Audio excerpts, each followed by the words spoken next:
Welcome back to the channel. Yes, you are doing the chapter Poverty as a Challenge in Economics for class 9, in which today we'll discuss the topic anti-poverty measures. हमने poverty के बारे में बहुत अच्छे से जाना, उसके causes वगैरह भी डिस्कस करे. अब हम देखते हैं कि हमने ऐसे कौन से measures लिए हैं या लेने चाहिए poverty को जो remove कर सकें. Removal of poverty has been one of the major objectives of Indian developmental strategy, of course. The current anti-poverty strategy of the government is based broadly on two planks. जो अभी strategy government follow कर रही है वो किसके ऊपर based है, कौन से वो टू प्लैंक्स हैं, वो है प्रमोशन ऑफ इकोनॉमिक ग्रोथ और targeted anti poverty programs. Economic growth को कैसे जो मतलब है फुलफिल करा जाए, कैसे कंट्री की इकोनॉमिक ग्रोथ हो और कैसे जो एंटी पावर्टी प्रोग्राम्स हैं उनको भी प्रमोट किया जाए. Over a period of 30 years lasting up to early 80s, there were little per capita income growth and not much reduction in poverty. कह रहे हैं जो 30 years का पीरियड था जो कि हमारे अर्ली 80s तक रहा, वहाँ पे जो पर कैपिटा इनकम ग्रोथ थी वो बहुत कम थी. Not much reduction in poverty, और पॉवर्टी में कुछ रिडक्शन नहीं आया था खास. Official poverty estimates which were about 45% in the early 1950s remain the same even in the early 80s. यानी 1950s में भी 45% जो हमारी पॉपुलेशन थी वो गरीब थी और 1980s में भी सेम ही रेशियो था. Since the 80s India's economic growth has been one of the fastest in the world. और उसके बाद से जो है इकोनॉमिक ग्रोथ बहुत हमारी डेवलप हुई, फास्ट होने लगी कंट्री की. The growth rate jumped over from the average of about 3.5% a year in the 1970 to about 6% in 1980 and 1990. तो ग्रोथ रेट आपने देख लिया, पहले 3.5% था, फिर 6% हुआ, फिर और जो है वो ग्रो करता गया. The higher growth rates have helped significantly in the reduction of poverty. और जो हमारा इकोनॉमिक ग्रोथ रेट था इसने जो बढ़ता जा रहा था इसने हेल्प करी पॉवर्टी को कम करने में. Therefore it is becoming clear that there is a strong link between economic growth and poverty reduction. तो आपको पता चल रहा है कि इन दोनों में बहुत मतलब स्ट्रॉन्ग रिलेशन है. अगर इकोनॉमिक ग्रोथ होगी तो पॉवर्टी रिड्यूस होगी. Economic growth widens opportunities and provides the resources needed to invest in human development. कह रहे हैं इकोनॉमिक ग्रोथ जो है अपॉर्चुनिटीज़ को बढ़ाती है, प्रोवाइड करती है resources needed to invest in human development, कि ह्यूमन का कैसे डेवलपमेंट करा जाए.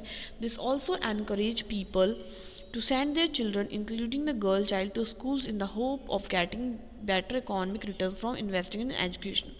और इसकी वजह से ये जो पेरेंट्स हैं वो मोटिवेट होते हैं अपने बच्चों को, यहाँ तक कि लड़कियों को भी वो स्कूल कॉलेजेस भेजते हैं क्योंकि उनको पता है जब वो पढ़ेंगी तो वो अर्न करेंगी और उससे उनको इकोनॉमिक रिटर्न मिलेगा, इसलिए वो इन्वेस्ट करते हैं एजुकेशन में.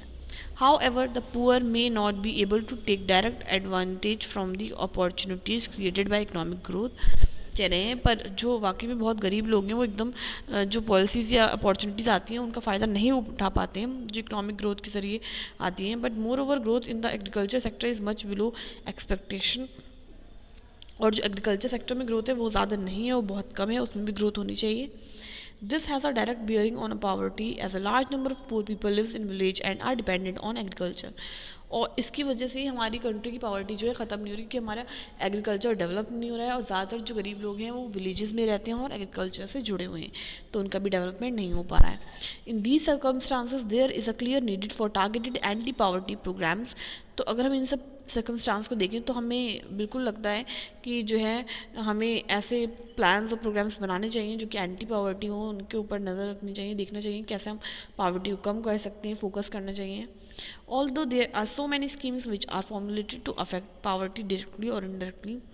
और जो है बहुत सी स्कीम्स भी हैं जो फॉर्मुलेट करी गई हैं जो अफेक्ट कर रही हैं पॉवर्टी को डायरेक्टली या फिर indirectly. Some of them are worth mentioning, जो कि है Mahatma Gandhi national rural employment guarantee act 2005, जिसके तहत क्या था, aims to provide 100 days of wage employment to every household to ensure livelihood security in rural areas. की हर इंसान को मतलब साल में कम से कम 100 दिन तो काम मिलना ही चाहिए कि वो अपना घर चला सकें.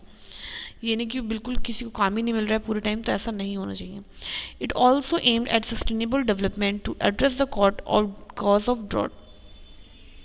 और सस्टेनेबल डेवलपमेंट पे भी एम करा कि कैसे हो और जो ड्रॉट होता है, डिफॉरेस्टेशन होता है, सॉइल इरोजन होता है, तो उनका बारे में भी कॉजेज़ पता चल सकें क्यों हो रहा है और फिर उसके क्या इम्पैक्ट होंगे। 1/3 of the propose jobs have been reserve for women, और जो जॉब रिजर्व करी गई वुमेन्स के लिए 1/3 थी। The scheme provided employment to 220 crore person, days of employment to 4.78 crore household. और स्कीम ने क्या प्रोवाइड करा, एम्प्लॉयमेंट 220 crore लोगों को और 4.78 जो है crore हाउस होल्ड को घरों। Share of SC/ST women person days in the scheme are 23%, और SC/ST वुमेन जो पर्सन है तो उनको भी 23% का कोटा मिला है, 17% और 53% का respectively. The average has increased, the average wage has increased from 65 in 2006 to 2007 to 132 in 2013 to 2014, कि कम से कम इतनी वेज तो एक दिन की मिलनी चाहिए, इसमें भी इंक्रीमेंट हुआ। प्राइम मिनिस्टर रोज़गार योजना लॉन्च हुई, is another scheme which was started in 1993, ये 1993 में स्टार्ट हुई। The aim of this program is to create self-employment opportunities for educated employed youth in rural areas and small towns। तो क्या M था इस प्रोग्राम का कि एम्प्लॉयमेंट क्रिएट करा जाए जो एजुकेटेड और यूथ है उसके लिए। They are helped in setting up small business and industries, कि अगर वो अपने लिए एम्प्लॉयमेंट क्रिएट करना चाहते हैं, अपना बिजनेस स्टार्ट करना चाहिए, तो उनको लोन वगैरह मिलना चाहिए। Rural employment generation program launch हुआ 1995 में। The aim of the program is to create self employment opportunities in rural areas and small towns. उसमें ये देखा गया कि अगर जो लोग बिजनेस करना चाहते हैं या अपना सेल्फ एम्प्लॉयमेंट क्रिएट करना चाहते हैं रूरल और स्मॉल टाउन्स में, तो उनको भी हेल्प हो। A target for creating 25 lakhs new job has been set up for the program under the 10th 5-year plan, और 25 लाख न्यू जॉब्स जो हैं वो क्रिएट करी जा सकें, ये भी प्रोग्राम हुआ। 10th 5-year जो प्लान था उसमें सोचा गया। स्वर्ण जयंती ग्राम स्वरोजगार योजना, ये 1999 में लॉन्च हुई। The program aimed at bringing the assisted poor families above the poverty line by organizing them into self-help groups through a mix of bank credit and government subsidy। जिसमें भी यही था कि जो गरीब लोग हैं जो बिलो पॉवर्टी लाइन रह रहे हैं, तो इनको भी मिक्स करा जाए या इनका भी मतलब असिस्ट हेल्प करी जाए इनको। Then under the प्रधानमंत्री ग्रामोदय योजना launched in 2000 में लॉन्च हुई। Additional centric assistance is given to state for basic services such as primary health, primary education, rural shelter, rural drinking water and rural electrification। ये सब चीज़ें जो हैं रूरल एरिया में सारी फैसिलिटी मिली है। Another important scheme is Antyodaya Anna Yojana, about which you will be reading more in the next chapter, जिसके बारे में हम नेक्स्ट चैप्टर में पढ़ेंगे। The result of these programs have been mixed, और इन सारे प्रोग्राम्स जो इतने लॉन्च हुए थे इनके जो रिजल्ट थे वो मिक्स थे। One of the major reason for the less effectiveness is the lack of proper implementation and right targeting. और आपने जो देखा कि रिजल्ट ज़्यादा नहीं मिले और इतने इफेक्टिव नहीं हो पाई सारी ही जितनी भी मतलब पॉलिसीज़ बनाई गई, क्योंकि ये राइट तरीके से इम्प्लीमेंट नहीं करी गई और टारगेट नहीं करी गई। किसी ने इनका ध्यान नहीं रखा कि काम ठीक से हो भी रहा है या नहीं हो रहा है। Moreover there has been a lot of overlapping of schemes, और एक के ऊपर एक स्कीम्स आ गई तो ओवरलैप हो गई। Despite good intention the benefit of these schemes are not fully reach to deserving poor. और इतने अच्छे इंटेंशंस हैं इन सारी स्कीम जब बनाई गई ये सब सोच के कि हम कुछ हेल्प कर पाएँ, बट वाकई में जो बहुत ज़्यादा पुअर लोग थे उनको इसका बेनिफिट भी नहीं मिल पाया। Therefore the major emphasis in recent year is on proper monitoring of all the poverty alleviation program. तो अभी जो है सबसे ज़्यादा जोर इस बात पे दिया जा रहा है कि स्कीम्स तो बहुत बन रही हैं, बट ये देखना है कि वो इम्प्लीमेंट हो रही हैं, उनको मॉनिटर करना है, हमेशा नज़र रखनी है कि फ़ायदा पहुंच रहा है लोगों तक या नहीं पहुंच रहा है, या सिर्फ करप्शन ही है उसके अंदर और कुछ भी नहीं।